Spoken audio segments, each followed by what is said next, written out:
খলিফা হারুনুর রশিদ ঘুমাই রয়েছে। স্বপ্নের ভিতরে তিনি দেখতেছেন যে কিছু নূরানি চেহারা লোক তিনাকে আসমানের দিকে উঠাই নিয়ে গেছে, নিয়া ওই চিঠিটা দেখাইতেছে, যেই চিঠি ওই হাজী সাহেব জেলখানার ভিতরে, জেলখানার উপর থেকে মেরেছিল, ওই চিঠিটা দেখাইল। সুবহানাল্লাহ। ঘুম ভেঙে গেল খলিফা হারুনুর রশিদের।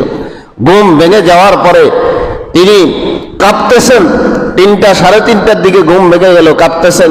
কোনরকম ফজরের নামাজ পড়ে তাড়াতাড়ি জেলারকে ঘোষণা দিলেন যে এখন যেই আসামিটা আপনার জেলখানাতে আছে, যার কোনো আত্মীয় স্বজন ওয়ারিশ জন কেউ নেই, তাকে সসম্মানে আমার রাজ দরবারে নিয়ে আসেন।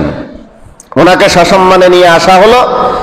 আনার পরে খলিফা হারুনুর রশিদ সেই ইরাক এবং বাগদাদের সমস্ত জনগণের পক্ষ থেকে ওনার কাছে ক্ষমা চাইল যে আপনি যে নির্দোষ সেটা আমাদের জানা ছিল না।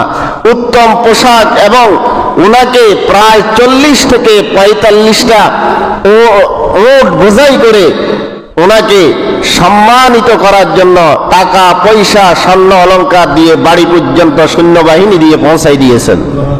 তাহলে পরীক্ষা আল্লাহ পাক করেন অনেক বান্দাকে, আর অনেক বান্দাকে পরীক্ষার মাধ্যমে আল্লাহ পাক সম্মানিত